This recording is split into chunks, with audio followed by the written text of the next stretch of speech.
Diletos irmãos em Cristo, paz do Senhor. Mais uma vez, o programa Escola Bíblica Dominical está à sua disposição. Vimos aqui com o intuito de estarmos colaborando com todos aqueles que desejam um modo melhor para ministração das aulas dominicais na Casa de Deus. Aos nossos professores, aos pastores presidentes, aos superintendentes, ao pastor presidente da Semadeiron, que Deus continue guardando, protegendo e abençoando todos os irmãos. E aqueles que nos assistem também pelas redes sociais, que a bênção de Deus esteja por lá, cuidando de cada um de vós e que seja útil para o nosso crescimento espiritual. A lição de hoje é a de número 4 e o tema da lição é de grande e valiosa importância. Quando se vai à glória de Deus? Pois é, ele é valioso, mas ele é preocupante ao extremo. Pastor Eliseu, como que o senhor vê essa questão da glória de Deus deixando Jerusalém, deixando o templo e se indo em direção ao Oriente? Bem, eu faço uma consideração assim, será que tem algum paralelo isso com a religiosidade do século presente, ou com a igreja, com a nossa vida pessoal, nossa vida cristã? Como o senhor tem visto essa questão, já logo no tema assim, já começar discutindo assim? Então, pastor, paz do Senhor, meus irmãos, a lição nos preocupa e a maneira que eu vejo é uma maneira que nos dá uma impressão de tristeza, de preocupação,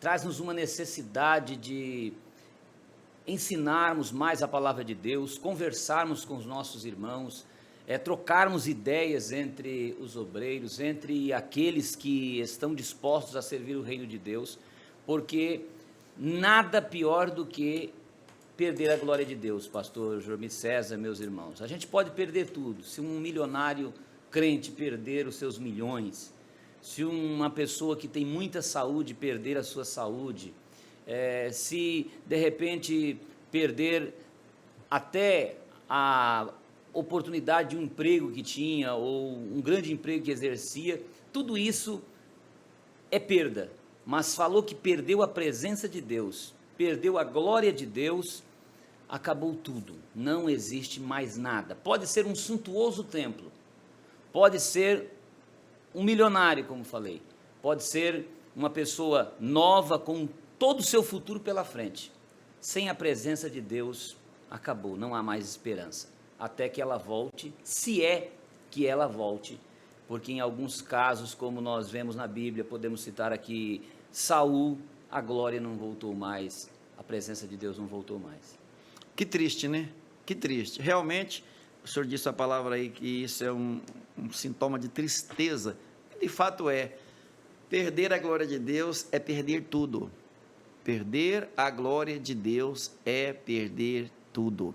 Que Deus tenha misericórdia de nós e nunca retire de nós a sua glória, nem o Espírito dele, o Espírito Santo, que senão ele está perdido. Que é o responsável pela glória de Deus em nós hoje, é o Espírito Santo, que através dele Jesus mora em nós, Deus mora em nós. João 14, verso 12 diz que aquele que me ama guarda a minha palavra, meu Pai o amará, e eu e o Pai viremos e faremos dele morada. Através de quem? Do Espírito Santo. Do Espírito Santo. Que é essa pessoa que mora em nós. E é interessante, já aqui observando, nós vamos falar do templo. No Antigo Testamento tinha o templo, onde a glória de Deus estava no templo. Já no Novo Testamento nós vamos encontrar Jesus dizendo, tem alguém aqui que é maior que o templo. Tudo que tem aqui, os sacrifícios, tudo que é feito aqui no templo, aponta para ele. Eis aqui quem é maior que o templo. Porque Jesus agora estava sendo o templo. E agora quando chega lá em 1 Coríntios 6:19, que Jesus vai assunto ao céu e depois que ele dá as diretrizes aos discípulos, agora então vem a palavra de Deus dizer para nós, vós sois o templo. Vocês não sabem que vocês são o templo. Então, é importante essa parte aí para que a gente entenda sobre a saída da glória de Deus hoje, é da nossa vida quando nós descuidamos. E quantas pessoas estão perdendo a glória de Deus cada dia, cada momento, pessoas que outrora eram tão usados por Deus, pessoas que outrora eram grandes pregadores da palavra de Deus, pessoas que tinham paixão pelas almas, que tinham coragem de derramar as suas lágrimas aos pés do Senhor, que ao saírem dos seus quartos de oração, saíam com uma robustez, uma graça diferente, porque a glória de Deus estava com eles, e agora só existe uma lacuna, um vazio. Que Deus tenha misericórdia de nós, que nós passemos a valorizar mais a glória de Deus em nossas vidas e que com o auxílio do Espírito Santo tenhamos um lugar preparado para que Ele continue morando em nós e não seja preciso se afastar de nossas vidas. O texto áureo, ele diz assim: e a glória do Senhor se alçou, se levantou desde o meio da cidade e se pôs sobre um monte que está ao oriente da cidade. Eu aprendo aqui, pastor Eliseu, que a glória de Deus não sai de uma vez, nem de um templo, ou nem de uma igreja, nem de uma cidade, nem de um país, também nem de uma pessoa, mas ela vai saindo aos poucos. Percebe-se que ela já havia saído lá do lugar santo, estava na porta. Depois ela saiu da porta e foi lá para o meio da cidade, do meio da cidade foi lá para o topo da montanha, e dali ela foi embora, ela saiu gradativamente. Dando umas pausas, né, pastor, como dizendo assim, queria voltar. Queria permanecer. O que falta? Será que há? Então aí dá aquela pausa e sai um pouco mais, porque a justiça de Deus não permite estar junto com o pecado, não tem como compactuar. Aí então se desloca ali, mas dá mais um tempinho, é o prazo, Deus avisando para a pessoa, você pode se arrepender. Arrepende-se, volte, que vou permanecer. Maravilha, o senhor trouxe um pensamento aí que é coisa extraordinária, extraordinária. Então, o senhor atribui esse fato de a glória sair por etapas a esse tempo que Deus dá para que eu, ou qualquer um de nós, se arrependa, reveja os conceitos e mude. Ele sabe da nossa estrutura, como diz no Salmo 103, versículo 13, né, 14, dizendo assim, ele sabe que a nossa estrutura é frágil, e ele lembra que a gente é pó. Então, ele quer estar conosco, quer nos socorrer, quer ver a nossa felicidade, e portanto ele retada e aí cumpre-se o que está em Pedro. Deus é longânimo, não querendo que ninguém se perca, senão que todos venham a arrepender-se. O senhor falou algo interessante há um momento atrás, quando a presença de Deus, ou a glória de Deus, ou o Espírito de Deus se ausentou de Saul. Percebe-se um momento que quando o Espírito de Deus se apossou de Saul e ele passou a fazer grandes coisas a favor do reino de Deus. Foi maravilhoso quando o Espírito de Deus se apossou de Saul. Dado a uma vida irregular de Saul, uma vida descomprometida ou incompatível com a presença de Deus nele, então o Senhor se ausentou dele. Quando o Senhor compara a vida de Saul, a glória de Deus reinando nele, e a vida de Saul, depois que a presença de Deus se afasta dele, fazendo esse paralelo aí, como o Senhor poderia nos dizer da vida presente, eu, o Senhor, nós todos aqui, ou as igrejas na condição de denominações, recebendo a presença de Deus e perdendo a presença de Deus, comparando com o exemplo de Saul? Eu vejo, pastor João César, irmãos que nos assistem, quando um filho ouve o pai dizendo, meu filho, eu quero que você caminhe por aqui, que você não me desobedeça, vá à escola, obedeça o professor, e que você seja um filho obediente ao pai. Então o pai tem para você muitas promessas, e aí o pai faz várias promessas para esse filho, mas vai que o filho faz o que fez Adão e Eva, não coma da árvore, esta árvore, você pode comer de todas as outras, E tem a árvore da vida ali que vocês podem comer também. Mas tem uma árvore aqui, só uma, que essa você de maneira nenhuma coma. De repente, vai e come daquela árvore. O que ele sentiu? Aquele vazio. Como encarar a face do Pai. O mundo desabou na vida de Adão e Eva. Então, desaba na vida do filho. Então, quando Saul recebeu a presença de Deus, a Bíblia diz que Deus transformou ele em outro homem. Olha que ele era um homem grande, ele era um homem bonito, todos olhavam para ele, ele dava acima dos ombros dos maiores. Então, era o homem que todos esperavam. E Deus diz, bom, se vocês querem, eu vou dar a oportunidade. Encheu ele do Espírito Santo, de maneira que ele profetizava, e as pessoas questionaram, dizendo, mas Saul, no meio dos profetas, era Deus dando oportunidade a ele. Agora, Deus disse, olha, se você permanecer, vai dar tudo certo. E então, da primeira vez, ele desobedece, algo que Deus já tinha dito há 300 anos, que era para cumprir, que em um determinado tempo deveria ser cumprido. Agora Deus passa essa missão para Saul, ele faz tudo o contrário. Ele sabe que ele não é sacerdote, que ele deveria dar o respeito ao profeta Samuel, mas ele não tem paciência, não espera para ouvir a voz de Deus e oferece um sacrifício que não era função dele, antes da hora, se precipitando, e acaba provando que ele não tinha compromisso com Deus, que ele queria Deus para ele, mas ele não queria servir a Deus, que é o que muitas pessoas querem o poder de Deus para a sua vida, mas não querem servir a Deus e obedecer a Deus. Então, a vida de Saul se tornou uma lacuna tão grande que eu acho que o alimento dele não tinha mais o paladar de antes. A água perde o sabor potável e deliciosa, dessedentadora que tem, e o sono, tudo na vida da pessoa se acaba quando a presença de Deus vai embora, a tal ponto que o Saul falou, eu vou procurar uma feiticeira, uma pessoa que conhece. Então, chega a esse ponto quando a pessoa sai. Então, hoje em dia também acontece da mesma forma, as pessoas vão se afastando, porque Deus não se afastou de Saul de uma vez, Deus deu uma oportunidade, Deus deu duas, e foi falando com Saul, até que viu que ele não tinha compromisso mesmo. Nosso internauta pode perceber que a interação que acontece aqui entre a minha pessoa e o pastor Eliseu é no sentido de trazer para hoje, a aplicação da lição.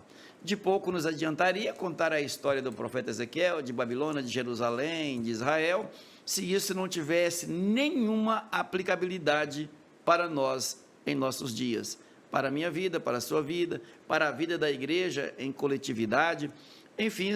Então, nossa interação aqui será sempre nesse sentido, de trazer essa aplicabilidade da palavra, das visões, da profecia, para os nossos dias, para que não seja simplesmente um relato histórico.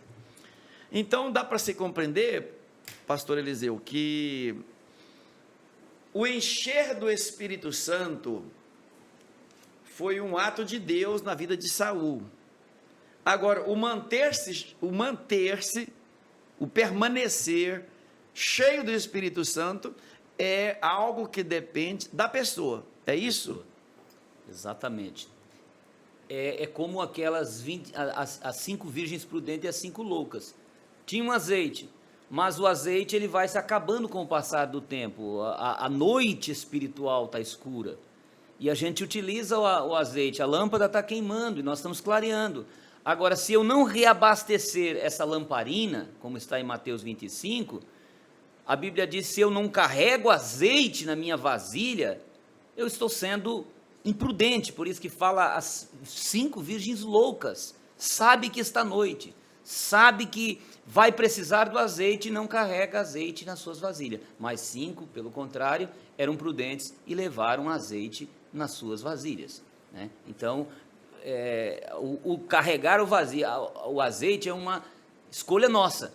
Agora, o dar o azeite para nós, Deus dá, só basta pedir, buscar e reabastecer. Ele está pronto para reabastecer dia e noite, depende de cada um de nós. Imagina quantas vezes elas foram criticadas carregando aquele potinho de azeite na mão, né? Todo mundo vai para a festa, vai para lá, vai para cá e tal, E elas com um potinho na mão. Mas que meninas atrapalhadas, o tempo todo com esse potinho na mão, mas o potinho é que as valeu, as socorreu na hora da necessidade.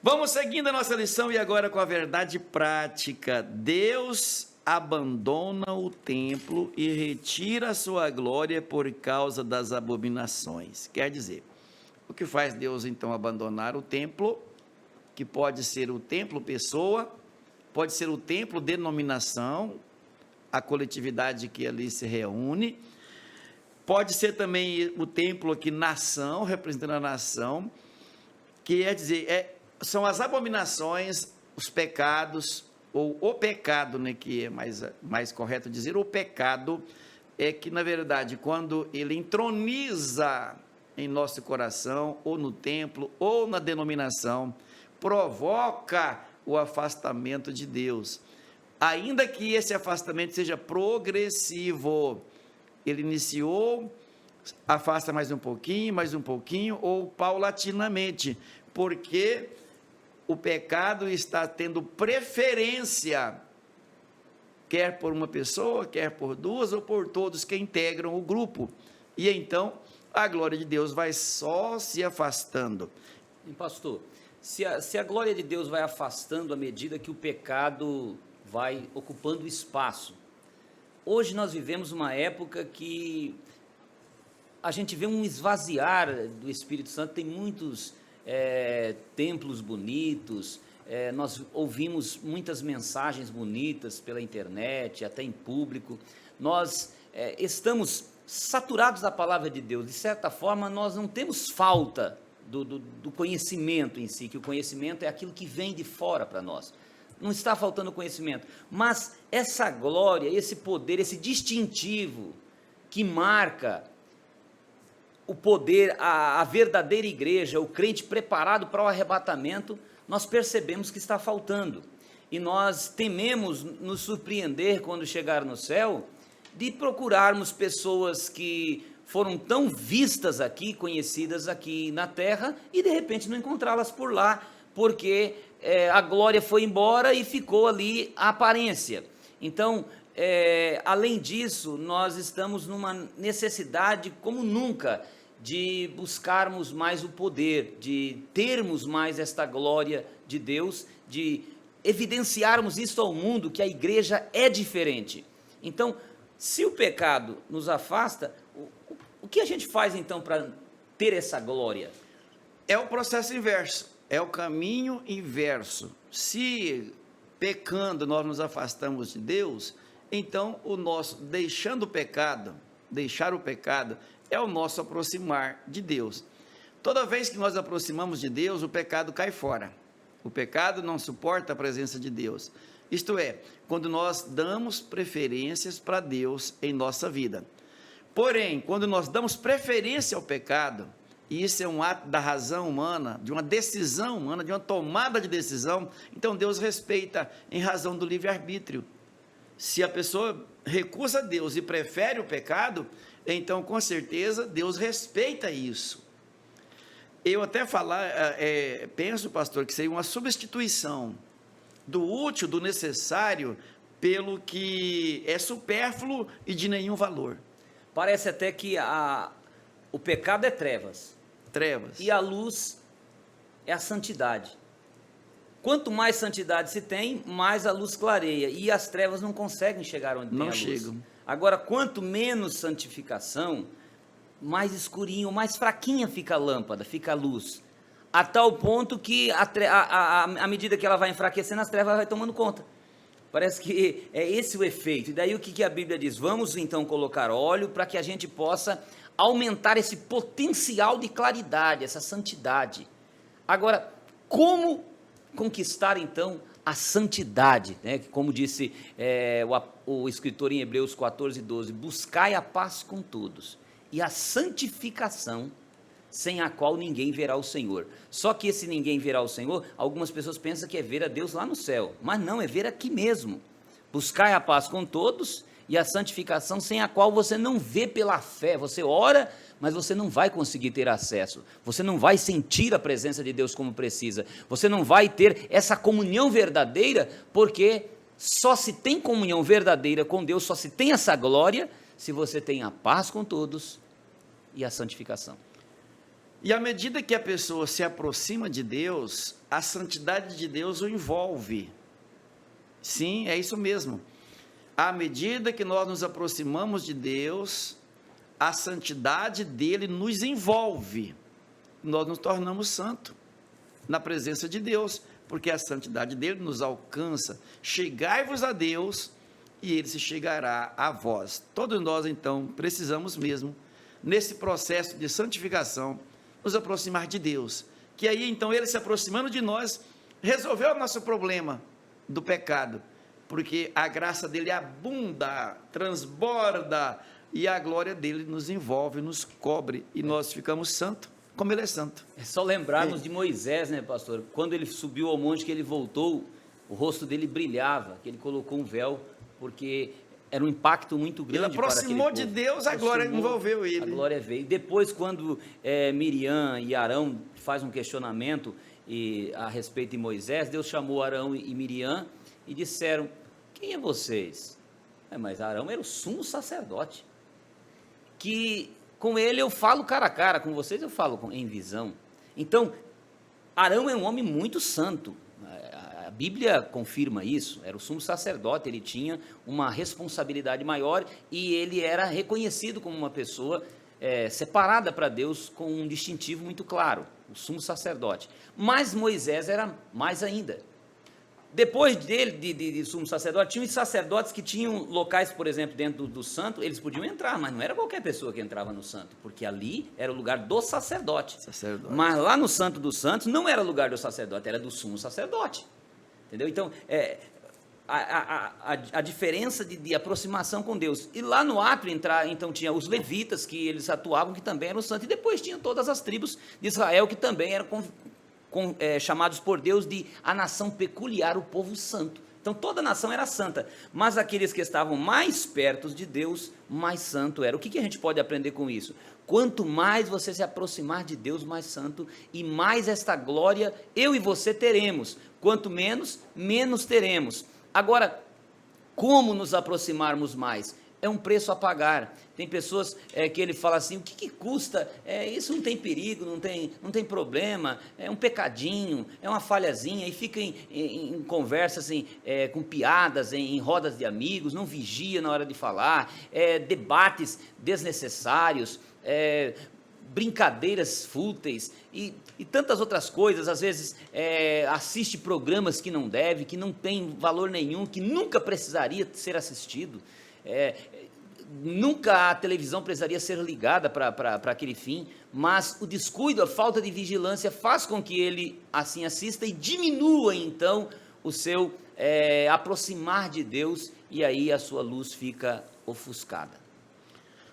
Pastor, o comentador, pastor Ezequias Soares, ele aborda aqui na introdução que a glória de Deus representava a presença de Javé no templo. A glória de Deus era como se fosse a presença de Deus, representava ele lá.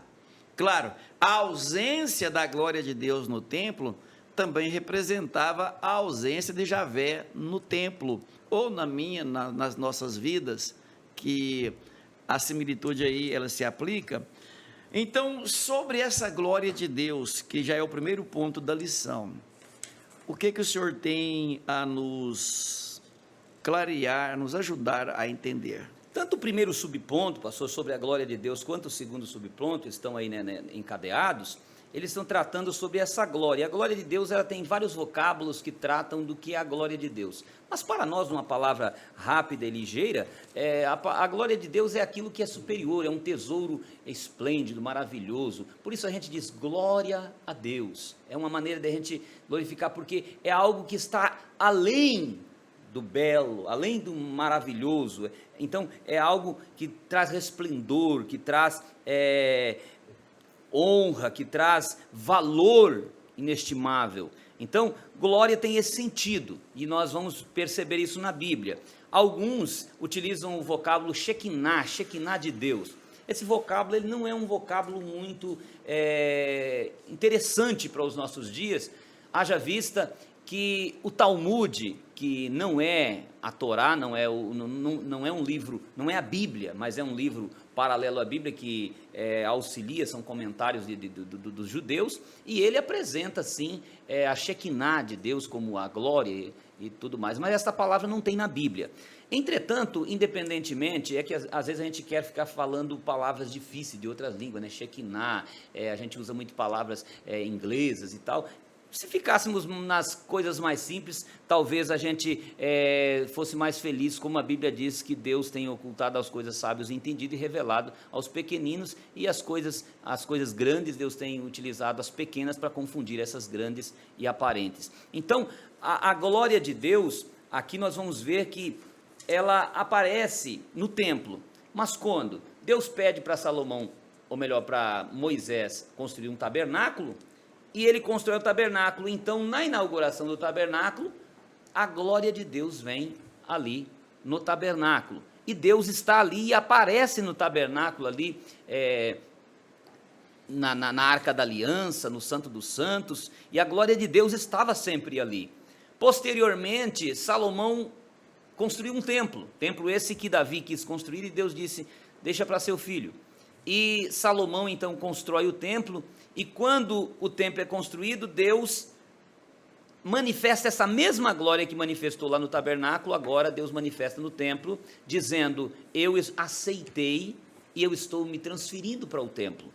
O templo era muito bonito, muito suntuoso, majestoso. Eu imagino assim, Ezequiel olhando para o templo com o sair da glória de Deus, e ele vendo ali tanto ouro, tanta beleza, uma maravilha mundial, reconhecida em todo o mundo da época como uma das maravilhas do mundo da época, mas de que valia toda aquela maravilha quando a glória saiu? Mas nós estamos falando de quando ela chegou. Então, quando ela sai do tabernáculo, ela vem para o templo. E a Bíblia diz que lá no tabernáculo, quando ela chegou, o Moisés não podia entrar. Entendeu? Moisés com toda a glória, porque Moisés tinha algo tão interessante nele, pastor, que mesmo onde Arão não tinha acesso, a princípio ele ia. Por isso a Bíblia diz que Moisés falava com Deus cara a cara. Era diferente. Era muita intimidade. Era muita intimidade. Mas nesse dia, toda a intimidade dele foi pouca. Foi pouca. Porque no dia que Deus inaugura com a sua glória ali no tabernáculo, a Bíblia diz que Moisés não pôde entrar no tabernáculo. E depois, quando acontece aqui no templo, a Bíblia diz que os sacerdotes não podiam entrar no templo, não podiam agir ali, porque a glória de Deus envolveu todo o templo de uma tal maneira que não há força. Uma vez, pastor, eu estava orando e eu pedi para Deus manifestar o poder dele em minha vida, e Deus então falou, eu vou manifestar, e eu tive como que uma visão, como Deus descobrindo assim uma coberta, um lençol, e ele me mostrou alguma coisa assim, e quando ele me mostrou, eu senti que ia explodir. Se ele continuasse, não sobrava nada. Não sobraria nada. Me parece que não sobrava nada. Eu falei, Senhor, eu nunca fiz essa oração, nem antes nem depois disso, nunca mais precisou. Mas era tanto, já que eu queria e pedia e suplicava daquela maneira, Deus então manifestou um pouquinho da sua presença, só começou, eu senti que ele descortinou um pouquinho assim, eu falei, Senhor, não dá mais. Mas você foi muito corajoso, porque já está escrito que Moisés também queria ver, né, a glória de Deus, e Deus, ao aparecer, já ficou sem ação, porque a glória de Deus é maior que o sol ao meio-dia. Verifique se você aguente ficar assim de olhos fitos no sol ao meio-dia, no auge do sol. O nosso olho começa a ter problema. Nenhuma pessoa conseguirá ver com esse olhão aqui, a glória de Deus e permanecer viva. É impossível. É impossível, porque é uma glória gloriosíssima. É além daquilo que a carne suporta. Por isso que nós não conseguimos enxergar Deus dessa forma.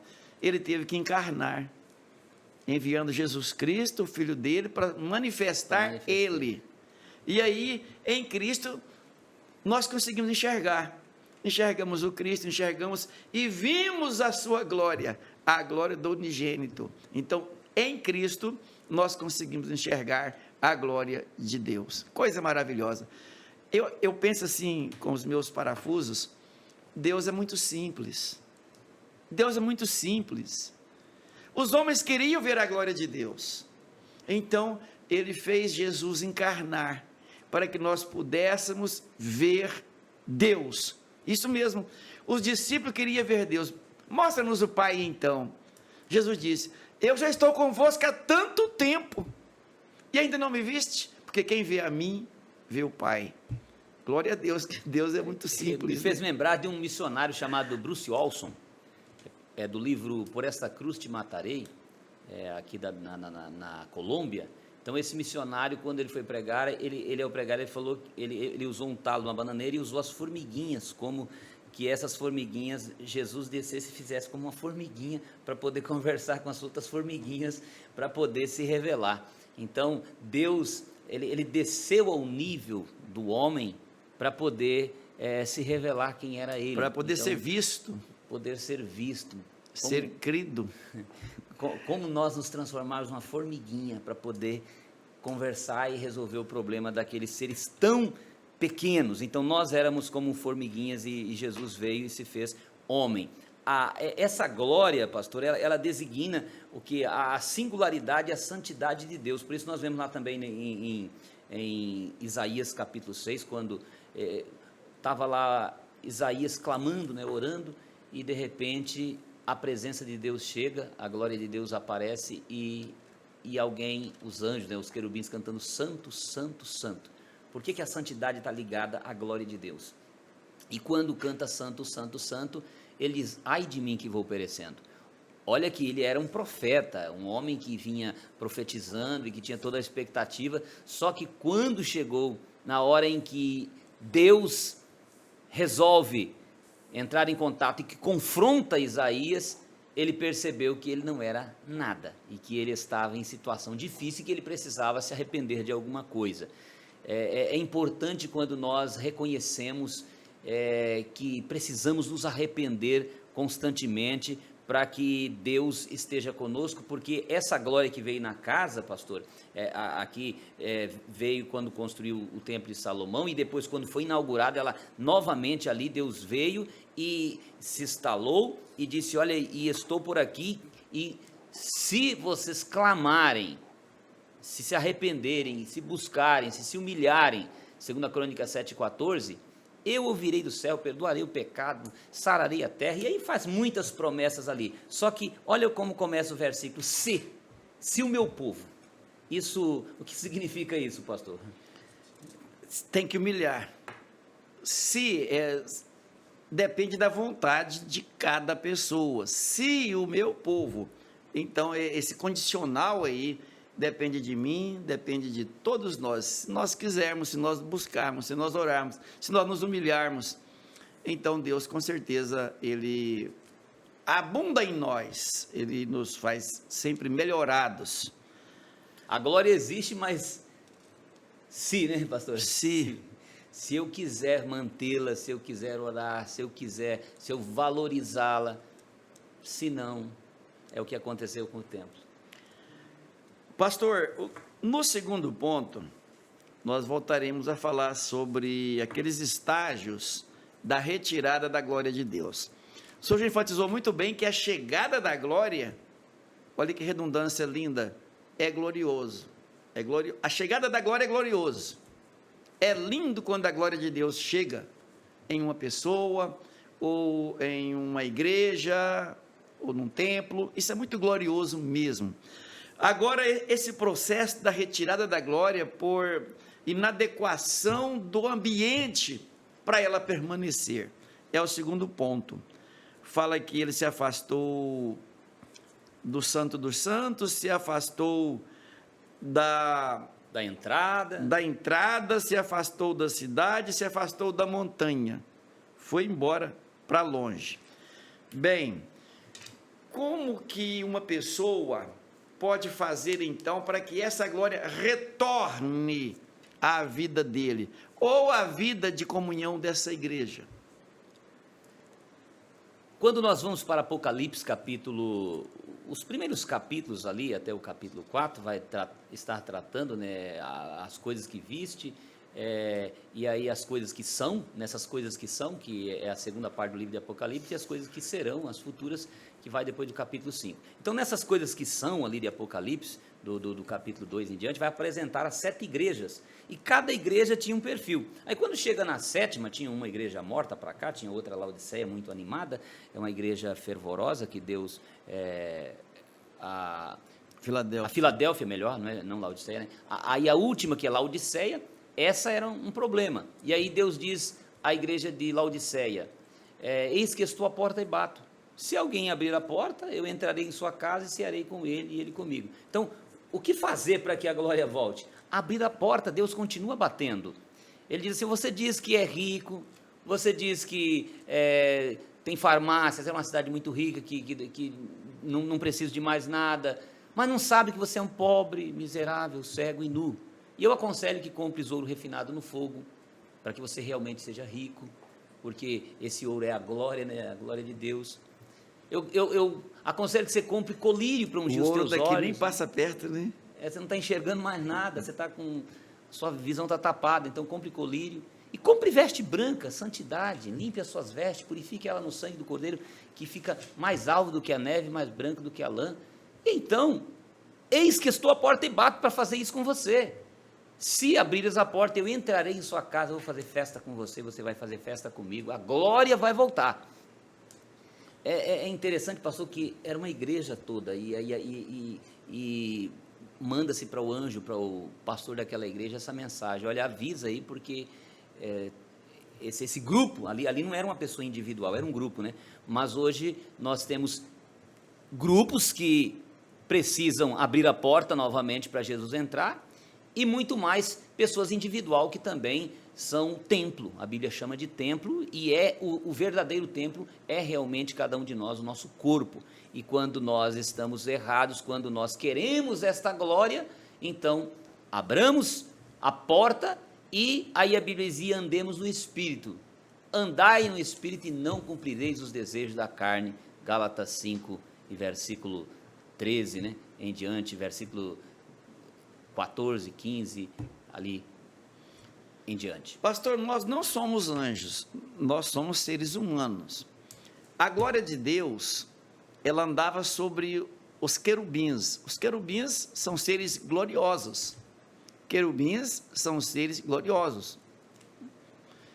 E a glória de Deus, aqui nesses estágios, e eu posso até criar um quinto estágio, que aqueles querubins que estavam sobre a arca, a glória de Deus estava sobre eles. Se manifestava ali. Então podemos entender que a glória de Deus, ela anda sobre querubins, que são seres gloriosos. Ok.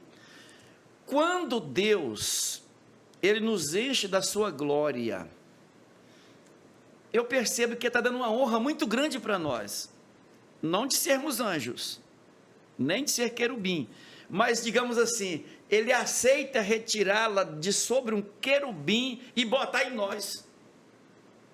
Foi o que ele fez na oração sacerdotal, né? Jesus mesmo disse assim, Pai, a glória que tu me deste, eu transfiro a ele, Senhor, para que eles sejam um, assim como nós somos um. Porque Jesus, pastor, isso é muito lindo, ele reconheceu que a nossa missão não é pequena. E às vezes nós olhamos o tamanho da nossa missão, que Deus nos confiou, e a gente quer correr, porque a gente não sabe que a glória de Deus está ao nosso dispor. À medida que nós nos dispomos a fazer a obra de Deus, e viver essa vida em santidade, então Deus nos dá graça. Por isso diz em Lucas 24 e 49, diz, ficai em Jerusalém, até que do alto sejais revestido de poder, que é essa glória. Atos 1 e 8 diz, mas recebereis poder, ao descer sobre vós o Espírito Santo. E então ser-me-eis testemunhas, tanto em Jerusalém, como em toda a Judéia, Samaria, e até os confins da terra. Não vai ter limite para o espaço onde Deus vai nos usar.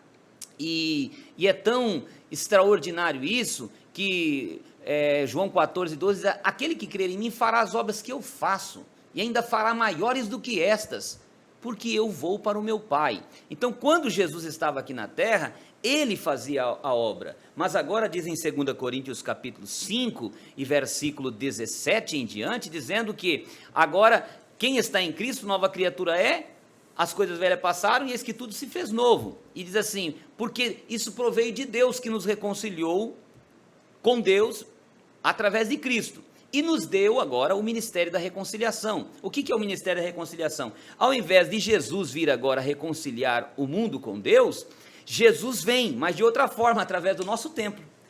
Nós somos o templo, e aí ele reconcilia, pega na mão de Deus e pega na mão do mundo para resolver o problema. Daí diz o versículo 20 de 2 Coríntios 5, ali nos versículos 19 e 20, dizendo, de forma que nós somos embaixadores do céu na terra. O senhor imagina, pastor, o que é ser um embaixador? Quer dizer que nós passamos a carregar a glória de Deus, algo que só querubim podia fazer.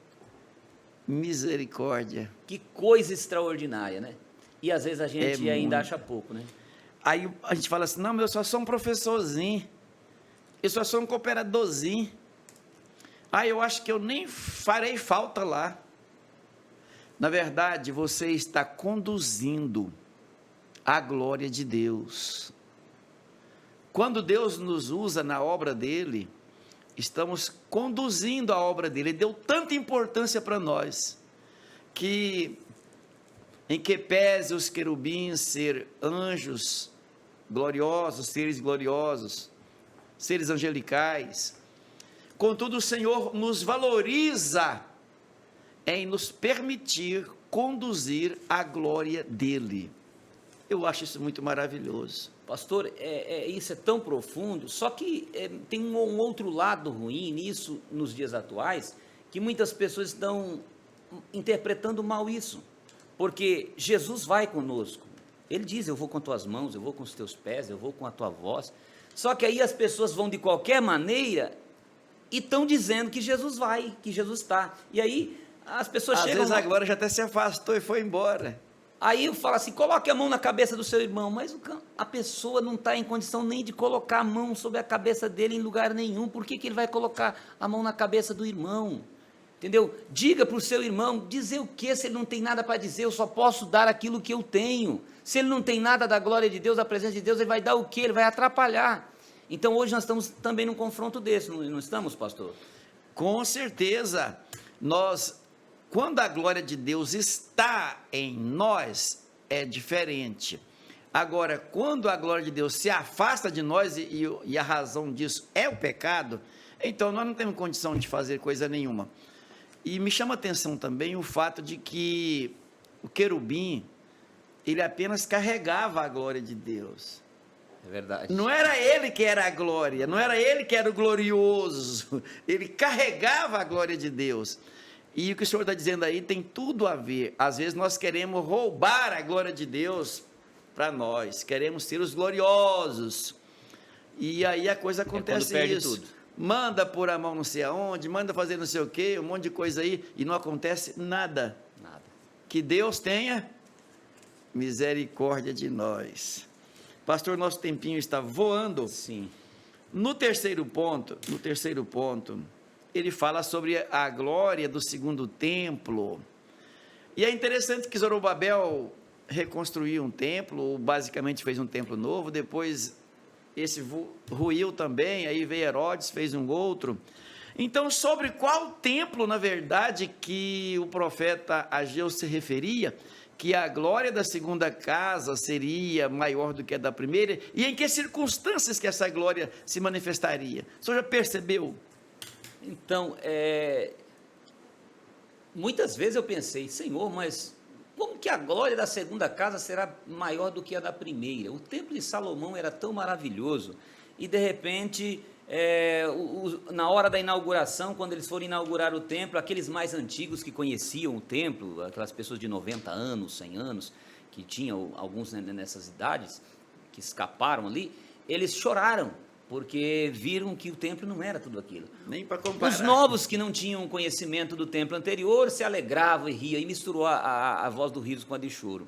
Aí veio Herodes e convenceu, falou, olha, o templo não é tudo aquilo que pode ser, vou ajudar, vamos reconstruir, vamos refazer esse templo, vamos dar uma melhorada nesse templo. Ele deu uma melhorada, 46 anos melhorando, até os dias de Jesus eles estavam ainda melhorando o templo. E aí, quando Jesus chega e diz para eles assim, aqui está um que é maior que o templo, e depois assim, de forma indireta, para poder eles entender, de uma maneira a levá-los à reflexão, Jesus diz, eu destruo esse templo e construo em 3 dias, mas falando do seu corpo, para que eles se tocassem que o templo ali de Herodes não era mais a mesma coisa. E é interessante aqui observar, pastor, que nos outros templos, como nós citamos, lá no tabernáculo, no templo de Salomão, a glória de Deus apareceu, na inauguração desse aqui não apareceu. Desde que ela saiu lá do templo, conforme esse espaço que nós falamos aqui, ela saiu lá do Santo dos Santos, ela passa pela porta do templo, ela sai da porta do templo e vai embora, depois vai lá para cima do Monte das Oliveiras, local onde ela foi embora, e depois ela vai voltar para o milênio, né, quando Jesus virá, aí sim, isso. Aí está lá no capítulo 43 de Ezequiel, vai voltar essa glória, quando Jesus vai vir para reinar em Israel, e vai vir no Monte das Oliveiras também. Então, quando Jesus chega, ele diz, aqui está quem é maior que o templo, e então, ele era hoje a glória podemos do templo. entender que ele era a glória do templo. A glória voltou no templo. A glória voltou, só não voltou do jeito que eles queriam, voltou como a pessoa, aquilo que o pastor já citou aqui, 1:14 de João, vimos a sua glória como a glória do unigênito do Pai, cheio de graça e de verdade. Que maravilha ter Jesus ali do lado, né? Como era maravilhoso e como era precioso para aqueles que entendiam, como o cego de Jericó, que pôde entender e viu o milagre, e tantos outros que receberam o milagre de Jesus, o próprio ladrão da cruz, né? Lembra-te de mim quando entrares no teu reino. Maravilha! Jesus é bom e está nos abençoando. Pastor, vamos então a concluir nossa lição no 4º ponto, sobre o Senhor Jesus e o templo. Eu sei que o senhor é muito estudioso e gosta muito de geografia e também de história, coisas dessa natureza, filosofias. Fala para nós então, pastor, sobre o Senhor Jesus e o templo, essa correlação entre Jesus e o templo. E já também agradecendo aí os nossos irmãos e amigos, porque já estamos finalizando o nosso tempo aqui. Jesus veio pregar e ele não estava pregando uma religião em si. Jesus é muito mais do que uma religião. Hoje é um perigo a gente, às vezes, fala placa tal, igreja tal, e fica citando igrejas, e a gente esquece que Jesus é mais do que uma religião. Jesus é poder, é salvação, é libertação, é cura, é transformação. Isso Jesus pregava nos dias, e os próprios religiosos se opuseram a Jesus, a ponto de ele ser condenado pelo sumo sacerdote, pelo sacerdote, Anás e Caifás e os principais dos sacerdotes, o condenaram porque não entendiam e nem queriam entender, e muitas vezes até sabiam que o que ele estava fazendo era algo de Deus, mas contrariavam por causa da posição social, posição pública, e por não terem mais compromisso com Deus, por isso rejeitaram Jesus Cristo. Mas Jesus vinha pregando a mensagem para esclarecer para eles que ele era o verdadeiro templo. Então, o templo foi construído lá no deserto foi construído o tabernáculo. Quando foi nos dias de Salomão, aquele tabernáculo que já não tinha nem mais a arca, ele foi substituído pelo templo de Salomão, e no templo de Salomão agora já não aparece mais a arca. No ano 586, nós estudamos nas aulas anteriores, o templo foi destruído, o templo de Salomão, e conforme a profecia de Jeremias, 70 anos ia ficar o povo no cativeiro. Claro que eles já estavam no cativeiro há 20 anos, então passaram-se mais 50 anos, agora vem a ordem do rei Ciro para que eles retornassem para Israel. Retornam então sob ordem do rei Ciro, e ainda o rei Ciro deu ordem para que da dispensa do rei fosse reconstruído o templo de Jerusalém e toda a cidade de Jerusalém. Eles tiveram dificuldade, mas logo conseguiram a construção. A partir do ano 520, começa em 520, e na verdade recomeçou, porque em 535 é que começou o templo, mas daí houve umas perseguições e eles recomeçaram em 520 e logo terminaram. Quando foi poucos anos depois, já estava encerrado esse templo, que agora nos dias de Jesus é o mesmo templo. O templo de Herodes é o mesmo templo de Zorobabel, que apenas com a reforma. Jesus veio dizendo, esse templo aí é apenas material, e disse para o discípulo, aqui não vai ficar pedra sobre pedra que não seja derribada. E ele começa então no capítulo 24 de Mateus, explicando, e pergunta, quando é que serão essas coisas? Ele diz, olhem para que não seja no inverno, ai das grávidas naquele dia. Aí diz assim, e já havia entrado em Jerusalém chorando, dizendo, quantas vezes quis eu ajuntar-te como as galinhas juntam seus pintainhos debaixo das suas asas, e tu não quiseste, agora a vossa casa vos ficará deserta. Então, o templo foi destruído no ano 70, depois de Cristo. Depois de Cristo, ou seja, 37 anos mais ou menos depois que Jesus havia ressuscitado, o templo ele é varrido e tirado de uma vez por todas. Na verdade, Jesus já estava avisando que ali aquilo não era mais o templo era ele. A glória não voltou no templo de Zorobabel, e só chega essa glória maior quando Jesus chega. E agora Jesus diz, olha, deleta esse negócio de templo. E falou com a mulher samaritana, vem a hora, e a hora chegou, que não é nem lá em Jerusalém e nem aqui que deve adorar a Deus, mas onde você adorar, onde você estiver, ali você adora, porque o Pai procura os tais que adoram, assim, os verdadeiros adoradores. Por que Jesus fala isso para a mulher samaritana? Porque agora nós somos o templo. Entretanto, isso também não tira-nos o direito de estarmos reunindo com os irmãos numa casa, mas sim, lá naquela casa, naquele templo, nós temos que ter a noção que aquilo não é, a glória de Deus não quer manifestar lá, ela quer manifestar na nossa vida, onde tivermos. Se o culto estiver lá na sua casa, é lá que a glória vai manifestar. Se o culto estiver lá na praça pública, é lá que a glória tem que manifestar, porque ela está na minha vida e na sua vida. Então é isso que quer dizer esse assunto que Jesus queria ensinar e que ficou muito claro, e depois o apóstolo Paulo vai dizer, vocês não sabem que vocês são o templo? Vocês estão confundindo?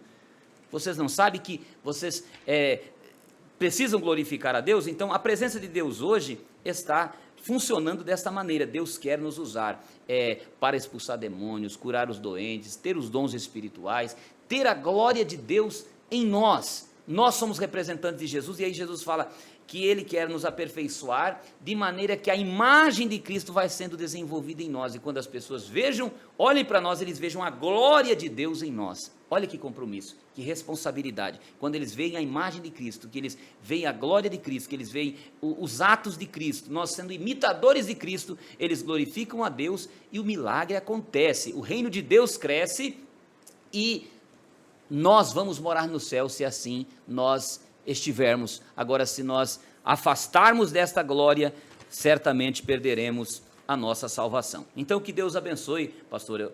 São essas nossas palavras. Eu encerro agradecendo a convenção, pastor Nelson Lutemberg, a todos a mesa diretora da nossa convenção, os pastores presidentes que também nos apoiam, professores que estão assistindo, participando das nossas aulas. Orem por nós, em nome de Jesus.